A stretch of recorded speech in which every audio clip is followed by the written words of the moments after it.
Hello, everyone, and welcome back to another episode of The Push with Nick and KP. We are back once again to continue our WrestleMania series. This time we are working on WrestleMania 25, which took place on April 5th, 2009 at NRG Stadium in Houston, Texas, with the attendance at 72,744. The tagline for this WrestleMania was the 25th anniversary of WrestleMania. This will be the last Mania featuring the ECW brand that would essentially dissolve in February of 2010. And this is the very first Mania of the PG era. So, per usual, we'll go ahead and hit every single match, let you know what our thoughts are on each and every one of them. So, without further ado, let's go ahead and get into the opening contest of WrestleMania 25, which is the Money in the Bank ladder match. This time featuring CM Punk, Mark Henry, MVP, the current U.S. champion, Finlay, Shelton Benjamin, Kofi Kingston, Christian, and Kane. KP, once again, we hit these Money in the Bank matches towards the beginning of every Mania. Let us know your thoughts on this opening bout, how it compares to the other Money in the Bank matches we've seen so far on the Mania stage, and just how it worked overall as an opening contest. Yeah, it's a safe way to kick things off at WrestleMania, isn't it? You get these sort of type of matches, and it's just a little bit of fun to get things going, to get that sort of intensity from all the superstars involved, all the different spots, raise the energy of the crowd. Yeah, it's a given. It just makes so much sense.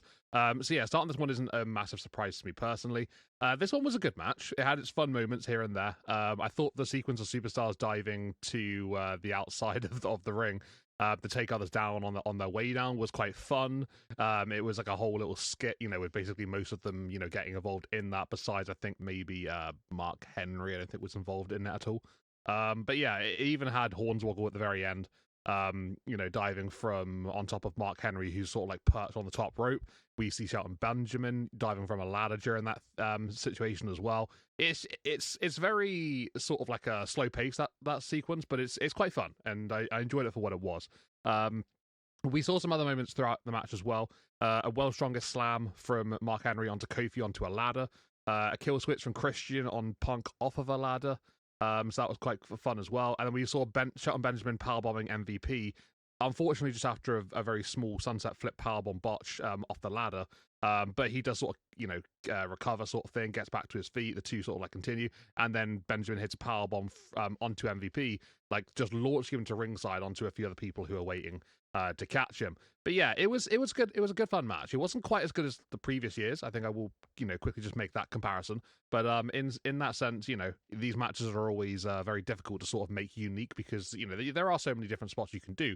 But I think sometimes you sort of like you do sort of have that sort of line where you either go too much similar to the previous match, or you got to like really sort of like think and like do different things. And there were a couple of unique situations in this one. And I think the main focus was, like I said, that little diving skit towards the early stages of the matchup. But yeah, it was fun for what it was, to be fair. We see CM Punk win again for the second year in a row, becoming the first man to win two Money in the Bank ladder matches back to back. And yeah, it was a decent way of doing so as well. Punk's caught by Kane, who looks for a choke slam off of the ladder, and Punk just sort of like kicks out at Kane and eventually just ends up shoving Kane off of the ladder, makes him crash down onto the canvas, climbs further up, then grabs that briefcase. So yeah, not a bad match, like I said. I gave it 7.5 out of 10. I do think it was just a little short of last year's one, but it was still fun. It was still a good way to kick things off, and it's just a logical, way of doing so. So yeah, no real complaints, to be fair. Nick, what did you make of this one in comparison to previous ones, and just generally your thoughts? What did you make of the whole diving skit and CM Punk going back to back? Yeah, you bring up a good point there, and that is, when you have this match, especially in the same spot, essentially either one or two spot of Mania each year, you start to run into like, we've just watched these quite recently, obviously, but you start to run into which one did they do this at, and which one did they do that at, which spot, and when the spots are similar or slightly different, then that's when the issues start coming in too. But just for example, last year I thought was the best one. The year before that I thought was the worst one. This one's kind of, I think, in between. So yeah, I gave this, in terms of a rating, I gave it a 6.5 out of 10. It just didn't.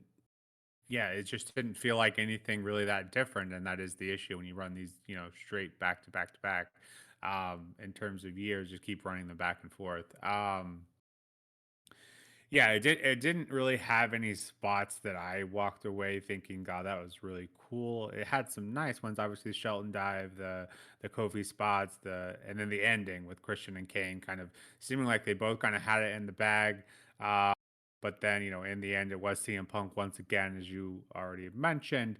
But yeah, it's crazy how different, what a big difference a year makes. A year ago, everyone was excited to see CM Punk to win. This year, not so much. But yeah, just didn't feel super special. And like I said, I think that's the risk you run when you do these in the same spot every single year, essentially. So yeah, 6.5 out of 10 for me. Not terrible. Just yeah, not my favorite. I'd probably put this one towards the bottom of the Mania Money in the Bank matches we've seen so far.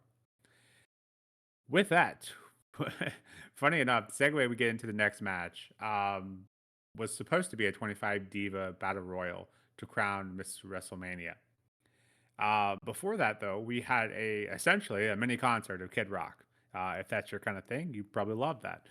I'll tell you whose thing that probably isn't, though, and that is the tag team champions. They were supposed to have a unification match for Raw and SmackDown titles to take place. But about a week prior, WWE backstage decided that this concert was more important. So they get that concert. Towards the end of that concert, we have the Divas make their way down to the ring for this very first Diva Battle Royal, where the winner will be crowned Miss WrestleMania. KP, give us your your best description. I think this is a pretty iconic moment, for better or worse. Make it that whether you like it or not. But curious to get your thoughts on this one and kind of what you thought about what went down here. For better or worse is a interesting way of putting it, for sure. Yeah. Iconic, sure. To be fair, like, this is from a WrestleMania that I hadn't watched the whole way through before. Because I'm still not quite at that point where I was into wrestling just yet. It's actually later this year. So I got like a magazine, like when I first got into wrestling, and I basically just like had this like double page of all these WrestleMania matches, and I just see like Santina Marella being part of it, and I'm just like, that's a guy, right? At this point, I don't know what's going on. I'm a kid. I ain't got an idea, so I'm confused by the whole situation. Looking back on it now, obviously I've got this image of Santina in my head, still vivid to this day. This of me as a kid, and I'm just like, all right, okay, well, this sort of makes a lot of sense, and obviously I've gained knowledge since that time, but it still sort of brings back those like childhood memories sort of thing. And I wouldn't say it's a good one either. The match itself was terrible. It was god awful. Yeah, Santina winning is kind of an embarrassment to everyone involved here. It was a comical moment, sure. I'll admit that. It was a bit of a comic relief thing. Okay, fair. But it does come at the expense of the entire the entire Divas division. That's what they were called back then. The match just sort of went by without having any real substance. The commentators didn't really seem to care about the match or even know who was even in it. When they were getting eliminated, there were so many reactions. I say reactions, lack of reactions. And it was almost like you could hear crickets, and the commentators were just sort of like trying to figure out what they wanted to say, what they needed to say, and what was appropriate at the time. So you could really sense the awkwardness about the situation, and just a general lack of awareness from those commentators as to what this match actually was, who was in it, and what it was really about. So that was quite concerning off the back. But yeah, it just the fact that they weren't even being confirmed when they were getting eliminated is almost as if the commentators had to be like, right, who even was that got eliminated? Then once they figured out, they were like, oh, okay, well, yeah, they're both gone. It's like, okay, you guys really don't know, do you? The match itself went by pretty quickly as well. It wasn't a long thing. And it wasn't even an over-the-top battle royal either, I noticed. I realized whilst watching it that women were going out under the bottom rope, over the second rope, whatever.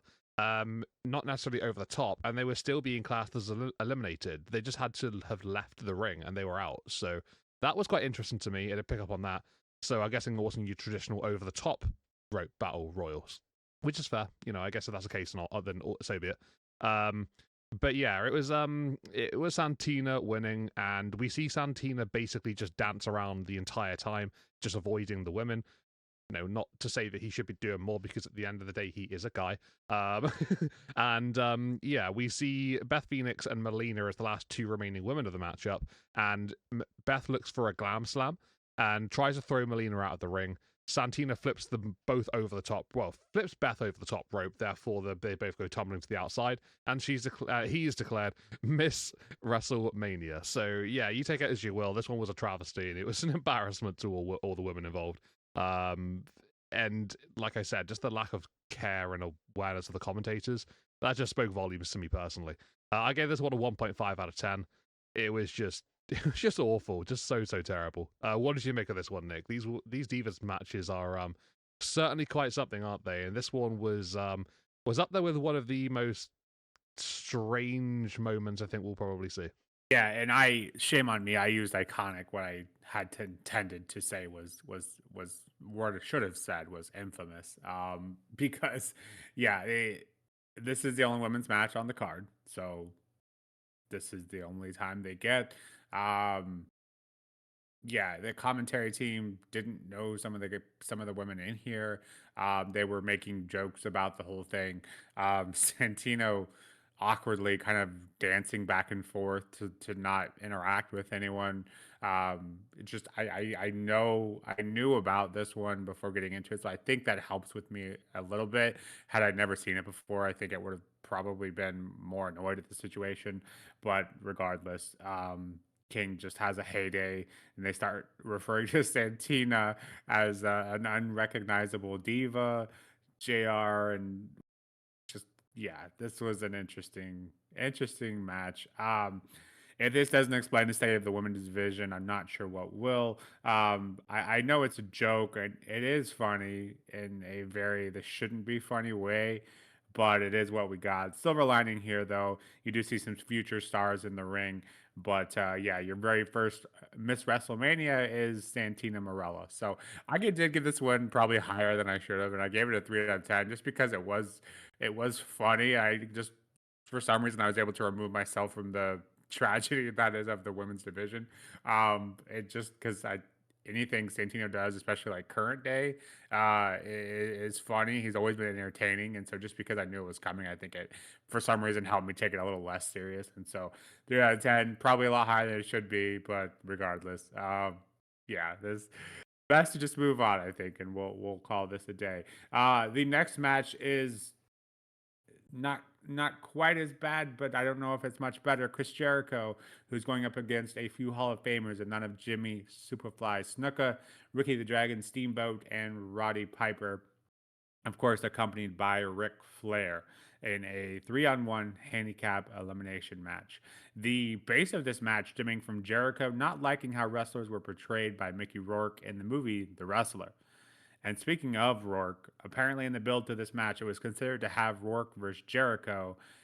I'm glad they didn't do that. But apparently, Jericho worked Mickey into a shoot because he thought all the taunting Jericho had been doing towards Rourke to promote this match was legitimate. And the people that you see next to him in the crowd were actually UFC fighters that he brought just in case because he had this weird feeling that everything was going to go sour and Jericho was going to attack him, thus jeopardizing his ability and potential to return to becoming an A-list actor. So, yeah, work yourself into a shoot, brother. KP, what's your thoughts on this match?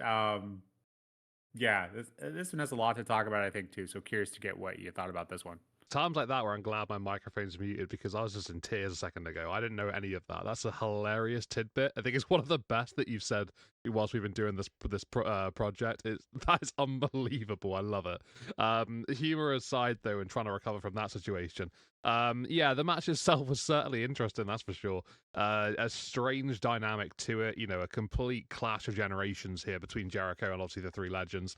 And yeah, it was interesting. It almost felt to me, and I've got this noted down, like it felt like it was almost like a match of two different halves, and that comes into a different sort of situation here because we have Roddy Piper and Jericho starting the matchup, and it's essentially just Piper getting on top immediately. Brings the fight really early on, allowing the legends to take full control in the early stages. Jericho sort of like getting like beat down, quite progressively, quite slowly. We see Jimmy Snuka in the ring at one point, and it gets to a stage where Jericho sort of capitalizes out absolutely nothing, and he just sort of flips Snuka on his back. locks in the walls of Jericho, and that allows him to to submit Snuka and to get that first elimination. So we're now down to a 2-on-1 handicap match. We get Piper coming in pretty much, soon as that sort of situation has ended, and Piper gets this sleeper hold locked in. Jericho runs to the rope, sort of bouncing Roddy's neck off of the top rope, and that allows then Jericho to hit an enziguri out of just pure instinct, and he goes for a cover, and that eliminates Roddy Piper from the matchup. Therefore, we come down to Jericho and Ricky Steamboat, and this is where I sort of come to the second half of this match, because up until this point, the match has been sort of quite slow, quite dull, not exactly full of in-ring quality as such. It's been a bit of a brawl mixed with Jericho trying to sort of bring a little bit of quality into it. But actually, when Ricky Steamboat gets into the ring here, and he locks up with Jericho, he shows some signs of class and quality still. Even at his age, going into the matchup, he still brings something with him, and it's really nice to see. It's quite a good back and forth, to be fair, considering the situation. And yeah, I quite enjoyed the latter part of this matchup. It was quite nice. Obviously Jericho, is holding back a bit, and that's absolutely fair. You got to at this point with someone like Steamboat, at the stage of his his career. I say career, his career's long over, but we're back here anyway. So yeah, it's fair enough to sort of go along with what they did. But yeah, it was pretty well done, to be honest. I quite liked it. Jericho does eventually hit a code breaker onto Ricky Steamboat, and that would be enough for Jericho to win this 3-on-1 handicap match. Shenanigans don't end there, though, because once the match is over, Ric Flair attempts to stand up for his fellow legend. He's there at ringside, and he brings the fight to Jericho, but he eats a codebreaker himself, gets sort of, swept away quite quickly and easily. And Jericho shoves Flair to ringside before announcing himself as the best in the world at what he does, as we know and love about Jericho. Jericho demands that Mickey Rourke comes into the ring and apologizes, or else he'll head to ringside and slap him in the face. Rourke eventually gets into the ring after, I don't know how long this took. It felt like it was about 3 or 4 minutes of him just progressively, slowly walking over towards the ring and just eventually getting in. But once he is in, they sort of a square up, sort of like a boxing stance with each other.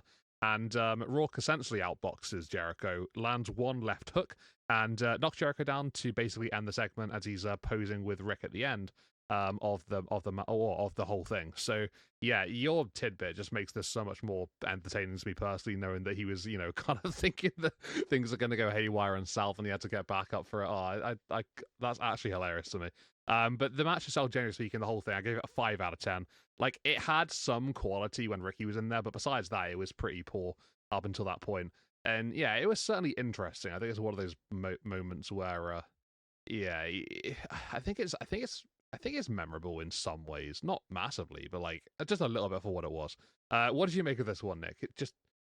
It's awkward because obviously these guys are not in their in-ring prime, are they? They've had their career, they've done it, and they're coming back for a little bit of a a one last hurrah sort of thing. But in fairness to Ricky, and I know that you like him a lot, back when he was a top guy, he still showed class. What did you think of it? Absolutely, definitely the highlight of the match is seeing Steamboat still kind of go at the way he can. But yeah, without Steamboat, I think this is a pretty throwaway match.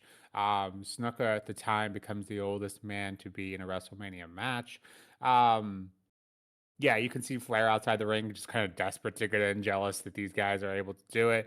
Obviously, he's pretty fresh off his retirement, but then he gets his own beat down as well after the match. And yeah, I'm just glad they didn't go with Snuka and Jericho, because Snuka is a former boxer to some aspect. I'm not sure to what extent, but yeah, I think they could have made something work. But I think this was just more fun, especially for Jericho. It probably was elated to be able to wrestle what I assume were a couple of his childhood heroes. So yeah, this match was a moment there, that's for sure.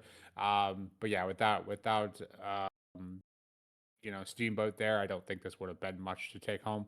But yeah, some fun moments, I guess. A nice little kind of break in between the action, I suppose. I too gave this one a 5 out of 10. Props to Jericho for signing on to do this one. And I think the main takeaway here is it got him some good heat. So yeah, we'll go with that, and we'll head on to the next match, which of course is Jeff Hardy going up against Matt Hardy and an Extreme Rules match. Because how else do you have anything else with these two guys involved? And they probably got together and they said, you know what, we've had some great matches as a team on the Mania stage. What say we do a one-on-one? KP, what'd you make of this one? Yeah, this was a fun match. I really enjoyed this one. Thought it was thought it was absolutely solid. Just really entertaining from start to finish. I thought that both guys really sort of brought their personal vendetta against each other into this match and really played it off really nicely as well. Um, it just fit the feud really, really well and just made it really entertaining to watch. Just the sort of like personal animosity between the two of them. They just made a really great match off of the back of that as well. And you expect these two to deliver something like this, right? It's Extreme Rules, like you already sort of referred to. It's their wheelhouse. These are the kind of guys that will excel in these type of matches. They'll have a lot of fun. They'll destroy their opponents or whatnot. But this time they've got to destroy each other. And I think they did a pretty good job of that. We saw so many weapons throughout this matchup, like the tables, ladders, chairs. Of course, I've got to lead with those three in that order. Trash cans. There was even a vacuum cleaner involved, just thrown from Matt Hardy to Jeff, who was in the ring at the time. We see what else? We see a crutch, even a WrestleMania poster that's sort of under the ring. Matt, quite a funny commentary line. I think it's Jerry Lawler says, "Finally, Matt Hardy's got his face on a WrestleMania poster." I cracked at that, to be fair. But yeah, there was a spot where there were these two tables stacked up on top of each other.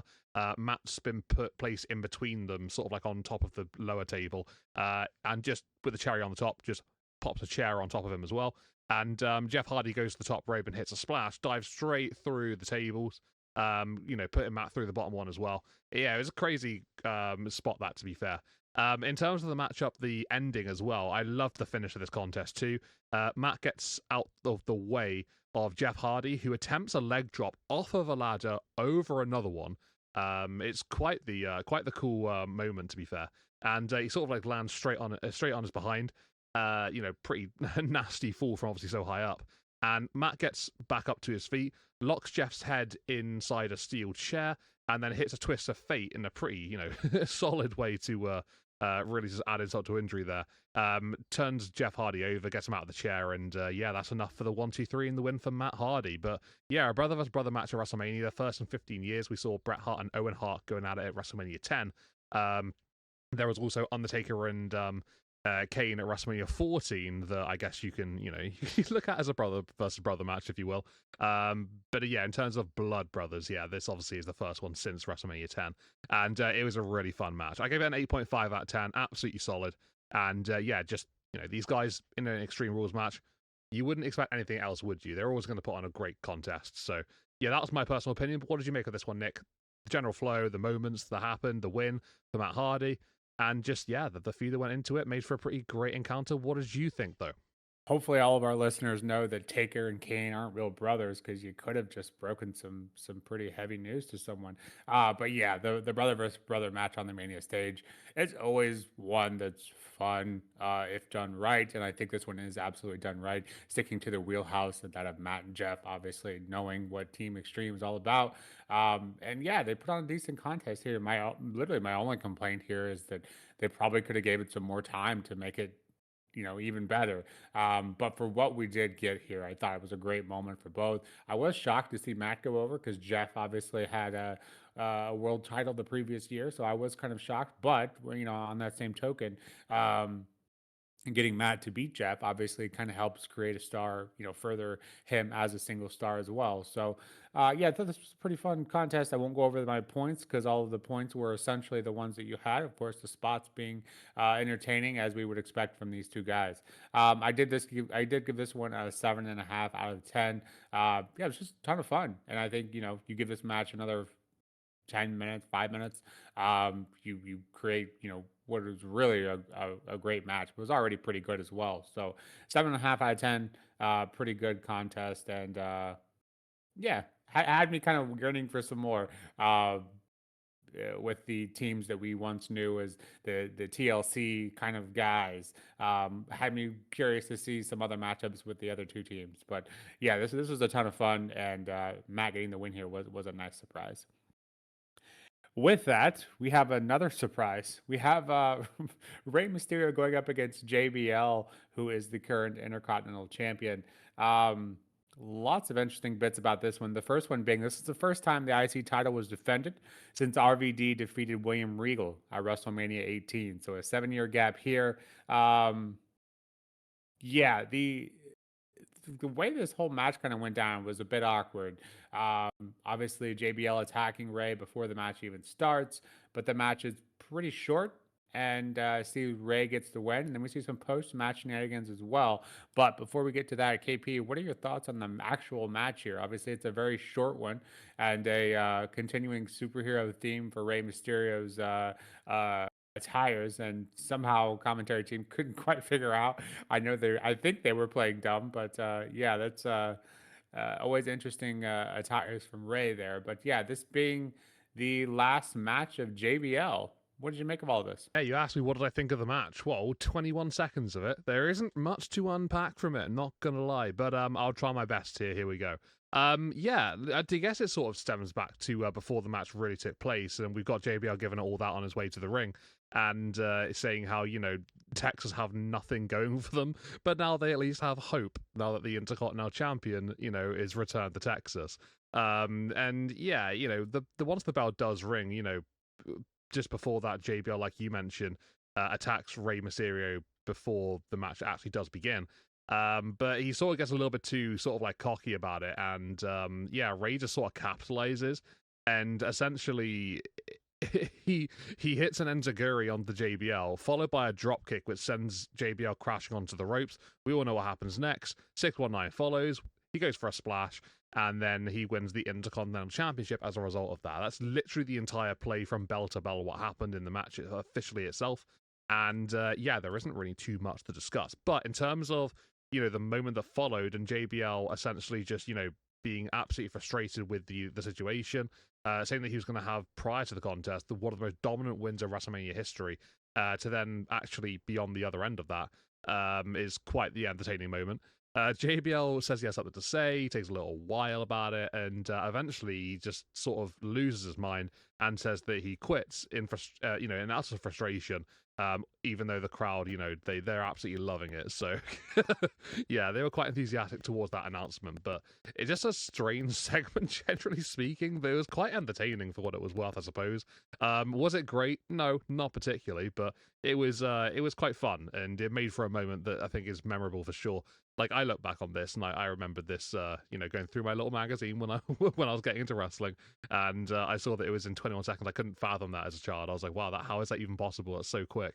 But yeah, 21 seconds is crazy, and as there's not much to unpack, it's hard to give it a high rating. I gave it a 3 out of 10 because what can you really do from a 21-second matchup? I think 3 might even be generous. So yeah, I think I sort of encapsulated the general product and the segment into one, maybe not just the match itself. And it did have a couple of memorable bits going on, so I guess take that what it's worth. What did you make of this one, Nick? Did you give it higher? Did you give it lower? Is 3 fair? And yeah, just generally, JBL's last match, it's probably not the way that he would have wanted to go out, but it's definitely memorable for sure. I think that's fair to say. What did you think of it all, though? Yeah, yeah, essentially the match itself obviously can be rated very high, but I felt like the moment did kind of warrant it, and sometimes try to separate those. Sometimes they can't be separated because you have that 21-second match. This is his retirement match, which I went and fact checked that to make sure. The only matches he has after this are two Battle Royal and a Royal Rumble. So technically, yeah, this was his retirement match. I don't know if that was his idea, or that things weren't going well, or how he thought they would, or he was just ready to leave. But to go out in this fashion just felt a bit anticlimactic, and you know, not a good look for him, I guess.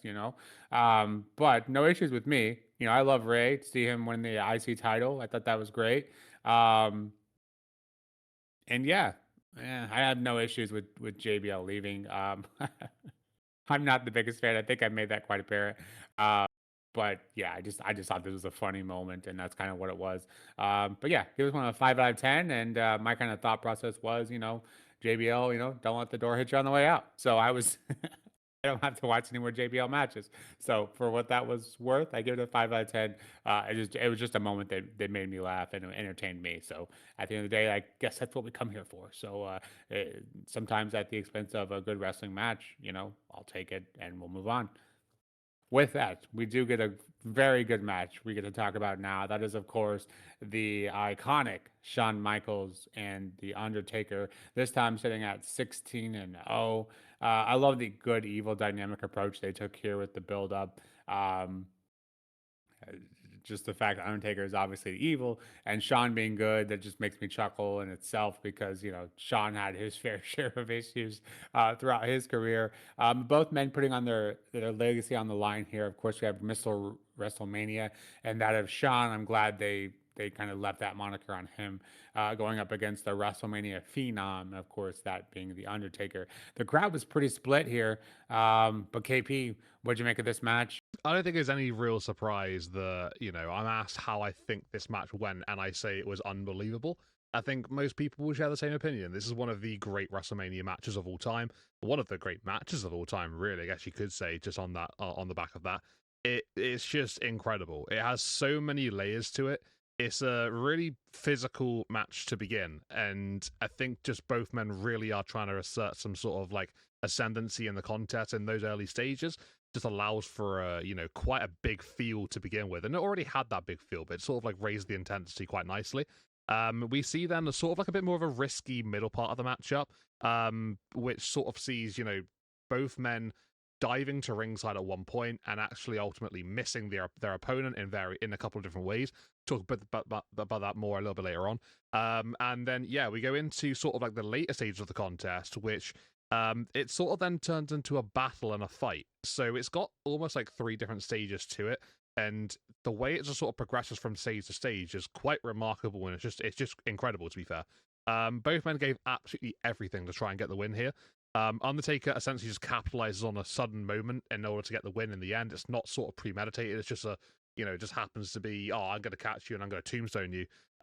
It's just a instinctive sort of moment, which is quite great to see, because at the end of the day, that's all that could separate these two men in this particular matchup, and it just shows the sort of level that these two were at the time.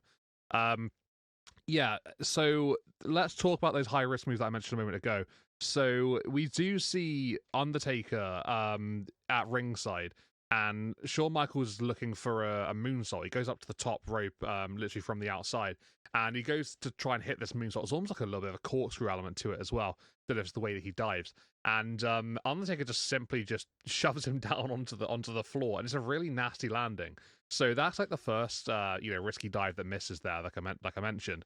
We see moments later Undertaker trying to go for his own one, and Michaels is sort of recovering on the outside, and there's the referee and the cameraman are very close by, and Undertaker looks for that sort of like an iconic dive that he does over the top ropes that he's done in like previous years, and Shawn Michaels shoves the referee out the way into the barricade, and then pulls the cameraman into Undertaker's path, and Undertaker like almost literally lands like oppositely vertical onto the ground, crashes into the cameraman at the same time, and this is just like between those 2 moments, extremely risky moves to make, and some really nasty landings for both guys.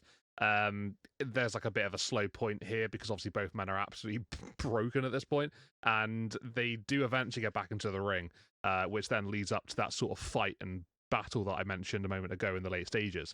I mentioned a sort of instinctive, sudden moment to get the victory, and that's exactly what it was. A bit more about that now, because Undertaker sort of catches Shawn Michaels as he's looking to go for a moonsault from the top rope, and he literally just pops down Shawn Michaels into the second tombstone power drive of the matchup in order to get the win. We saw so many kickouts and big moments in this matchup, especially the first tombstone power driver where Undertaker hits it, middle of the ring, immediately covers Shawn. There's no gap in between, and Shawn Michaels kicks out, and Undertaker's face as he sort of just collapses onto sort of like the thigh of Michaels, and the camera just zooms in. It's absolutely iconic. It's just one of those great facial expressions, and we see kickouts from Sweet Chin Music as well, from the Undertaker, Last Ride, which Shawn Michaels kicked out of, and just generally speaking, just getting out of different submission holds like Figure 4 and the Hell's Gates. that sort of thing. It had basically a bit of everything. It's an incredible match. It's one of the greatest of all time, in my opinion. It's absolutely fantastic. I gave it a 10 out of 10. There's no real surprise about that. It's just wrestling cinema between two men who are absolutely amazing and just quality, just blended incredibly well together and just put on an absolute masterpiece in the ring. So yeah, there's nothing I can say that's bad about it. It's just amazing. So yeah, 10 out of 10 from me. It's a perfect rating. I don't give them out too often, but I think this is the fourth one I've given in this project, if I'm right. And I'm pretty sure 5 is right around the corner on the next one. But yeah, it's a great match for sure. What did you make of this one, Nick? It's an all-time classic, right? You can't say anything bad about it, surely. And just yeah, what about these two, man? They absolutely killed it, didn't they? Yeah, of course they did. And these guys at WrestleMania, everyone just knows their matches because these are matches that people recommend. You go watch. If you're not a fan of wrestling, these are matches oftentimes that do get recommended. This one and their next bout, of course. Yeah, the beginning of the match did have some sloppy points. But the biggest one being the cameraman botch there. But everything else is just, peak, top tier wrestling, top tier storytelling. And so I'm able to look past that and also give it, of course, that 10 out of 10. I'm not as strict about those as you are, but this absolutely deserves it. Just the crowd being split here, both men laying sprawled out after the ring or in the ring after the match, kind of like they'd fallen from 100 stories. I thought that was great. Both men, were absolutely hurting after this one, especially Taker. Because on that cameraman spot, I think most know about the match or the match. Um, but the guy that was supposed to catch Taker was none other than Sim Snuka, who is obviously Jimmy Snuka's son. So interesting bit there. He was later released that year. Take of that what you will. But Taker claims he got a concussion during that spot and doesn't remember the ending to this match. So does that make it all the more impressive? I think so. But yeah, I won't go over the kind of the way it went because you hit on that pretty nicely. I don't think I could really do any better than you. So yeah, this is just an all time classic. Both men earning their kind of mark at WrestleMania. I would argue Shawn does so much more often, much more consistently. But both of these men have iconic moments at WrestleMania, and this was just the latest bit in both of their careers, and definitely the best match of Taker's career up until this point out on the Mania stage. And Shawn has so many classics, but this one is obviously up there as well. So, yeah, with that, 10 out of 10 for me. And yeah, I can't wait until we get to talk about the next one because, as you alluded to, that one's right around the corner.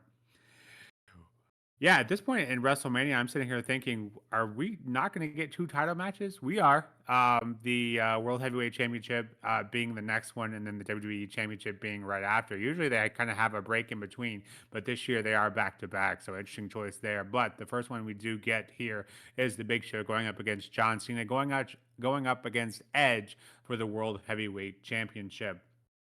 A love angle triangle here was an interesting choice between Big Show, Edge, and Vicky Guerrero. Um, make of that what you will. KP, what do you make of this match? Um, yeah, this was an interesting dynamic for sure. The interesting kind of dynamic between the whole card for me is that obviously I mentioned at the beginning this is a PG era WrestleMania, the very first one. But a lot of these stories, the love triangle being a classic example, the Hall of Famers and Jericho earlier, the Jeff Hardy and Matt Hardy bit being very personal and almost Attitude Era esque. It felt like they were still trying to hold on to that while keeping it PG. So interesting dynamic there. But for this one, what did you make of the contest in ring? And yeah, Cena getting the win here over Big Show. Yeah, it is an interesting dynamic. And like growing up, I didn't mind the Big Show. Looking back on his stuff, I'm not the biggest fan of it. But generally speaking, this one is probably one of his better matches, in my opinion. I think that's probably mostly because it's been carried by John Cena and Edge. But just generally speaking, I thought it felt like a classic triple threat. Like it had some really classic triple threat elements to it. It was quite solid in parts, to be fair, as well. And I think because of the different dynamic that Big Show brings to it, it sort of allows it to have a little bit more depth to it, which is an advantage in these sort of situations. You've got Edge and Cena who are a bit more technically gifted. I'm not saying Cena's, unbelievably technical himself. But I think just generally speaking, they're a bit more sort of closer to the technical style that we do like. But yeah, I think with the three different sort of guys in the ring, with Victor being so different, I think it worked really nicely. There's a big physical element to it, as well as sort of having that other aspects too. And yeah, I think all three men were just involved throughout, and they had their moments to sort of shine and just allow this to sort of like have different layers to it. Cena's showcase of strength, obviously very impressive towards the end. I'll talk about that a little bit more in a moment. We see a barricade being broken. Sort of, I think it's Big Show and Edge that are involved in that one. And yeah, this is just there. It's interesting because there are some moments of teamwork here, and you just made a good point because you talk about the build going into this one with Vicky Guerrero and obviously Big Show and Edge. We see moments of teamwork that like attempt to sort of like go against that because Edge tried to sort of team up with Big Show early on against John Cena. Obviously that doesn't really come to play. Big Show does sort of like fends him off. Different to the triangle situation, we see Edge and Cena looking to take out the Big Show at one point, sort of both clotheslining him over the top rope. So yeah, they have those like little elements in there, which is quite nice. In terms of how this one sort of went down in the end, we see Edge having a sleeper hold on Big Show before Show sort of backs them both into the turnbuckles, attempting to sort of like remove Edge from his clutches and to break the submission. Cena comes over quickly and sort of lifts both men up, and it's not for very long, but Cena, in credit to him completely, does lift both men up above his shoulders. So Big Show obviously being the brunt of the power there, but Edge is literally on top of him for probably a good, I don't know, couple of seconds most, and then he just sort of like very smartly gets out of the way and gets off. And we see an AA from Cena onto Big Show.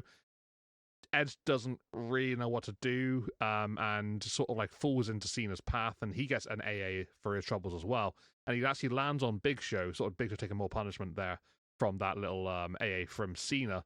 And Cena then goes for a cover on Big Show, picks up the victory, and becomes the new World Heavyweight Champion. But like I said, it had a little bit of this, a little bit of that, and just a bit in between as well.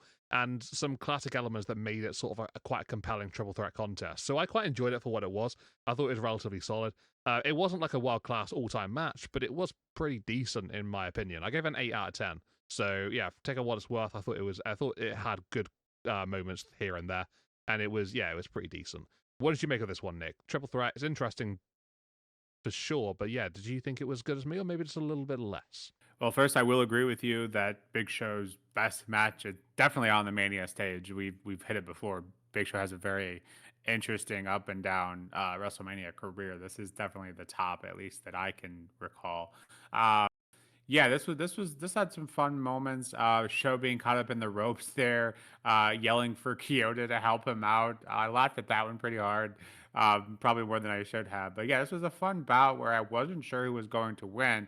Obviously, it was either going to be Edge or Cena, and that's kind of the almost 500-pound elephant in the room was clearly that was the obvious purpose that Show was going to serve here. He was going to take the pen, just didn't know from who. But yeah, it was a fun contest, back and forth. Cena, Edge, and Big Show all look pretty good here. With the end being John Cena, of course, keeping Edge safe by pinning Big Show. This one just kind of worked. It was a fun bout. Didn't have anything kind of reinventing the wheel or anything, but just had an interesting dynamic between the three guys here, and it worked. It worked for me. I too gave this one an 8 out of 10. Yeah, the crowd were pretty split here. Edge was obviously the most over, but they don't think they loved either John or Big Show winning this match. But regardless, Cena is the champion here, and I think once he actually got the title, I think the crowd was more receptive to it. But I think Edge was definitely the most over here. With that, let's get into the main event. We have Randy Orton going up against Triple H for the WWE Championship. The issue with putting these matches back to back is you obviously are going to compare them even more so than you already normally would if there was a match or two or more in between. This one is a very slow burn, arguably too slow, but hard hitting. Here that sees Triple H retain his title. KP, I think this one gets a lot more hate than it deserves. But before I get into that, I'm curious to get your thoughts on this one. What did you make of it? I think the biggest issue for me is just that it went on too long. But the stipulation here being if someone gets interfered, someone gets uses a weapon here, at least with the ref knowing about it, that is worthy of losing a title. So essentially, there was a lot of that in the buildup for this. So they wanted to make sure that they had a clean bout here. So interesting dynamic there. But KP, what'd you make of it? So, interestingly, never seen this match before. Always heard about it, always heard people discuss it, and this is a good opportunity for me to just basically just ignore what everybody else says and just to watch it myself and see what I personally think of it myself. And my honest opinion is that it's a decent match. It felt a little flat, though, I think is completely fair to say. Possibly maybe because of the order of matches, perhaps. You look at the previous two that came before this one, I think both were better. And I think just generally speaking, it was a very competitive match, and it started big. We had an RKO and a pedigree in the first couple of minutes, literally in the opening sequences. And it was pretty physical that spread to ringside, onto the announce table at parts. But it did just feel like something was off for me personally, and I'm not entirely sure what it was or why that was the case, because you look at the feud for this one, it was extremely brutal. You know, it was very personal, it was very vindictive from especially Randy Orton. And you know, when you sort of have such an intense feud, you really need that sort of blow off match to basically just, you know, put all of this to bed and just to really just let the guys go ham on each other. Were they allowed to do that? Not really. It didn't have that sort of freedom. I do question the stipulation here. Maybe it could have been something a lot more free, whether it was a no DQ match, no holds barred, whatever, street fight, something along those lines. I think it probably could have worked a little better here, could have served a better purpose. Because these sort of blood feuds, which I think is fair to say, based on what happened up in the build up to this one, I think deserved something a little bit more suited to what we had up until this point. The match was fine. It was good. It was decent, and it sort of played a purpose that, you know, it had that main event feel to it. It just missed that ultra just clinical sort of entertaining factor to it. It's just, you take away the WWE title, you put these two men, you know, in a match, whatever. And this match is probably decent and good, right? And you know, we don't need to discuss it any further. It's fine. It is what it was, and it's okay. But I just think because of the feud, it needed something a bit more. That's just my personal opinion. But in the way that this match ended, Randy Orton with a referee down, having hit a second RKO onto Triple H, goes to ringside to grab a sledgehammer, which obviously is the patented weapon of Triple H. He attempts to bring it into the ring, and he gets a punt kick from Triple H, just out of nothing, just completely, just blindsided by the attack. Hunter hits Randy with a sledgehammer before then hitting a pedigree to get the win. And you could definitely argue, oh, well, that's pretty, that's pretty, you know, extra considering the stipulations here and, you know, the circumstances. And it does have that little bit of edginess to it, which is good because it needed something like that in the match. But I feel like that's the main sort of takeaway from this, and that's the main positive for me personally. The finish was kind of decent, but the match itself just seemed to just slowly go on. I didn't have too much to really just write home about. It wasn't enough, is what I'm trying to say. I gave it a 7.5 out of 10, which is still a solid rating. It's still relatively high. It's on the higher end of things.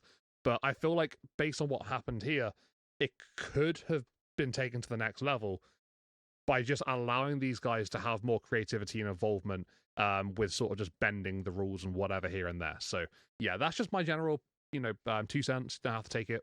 You could go with whatever you like. But yeah, that's just my thoughts. What did you think though, Nick?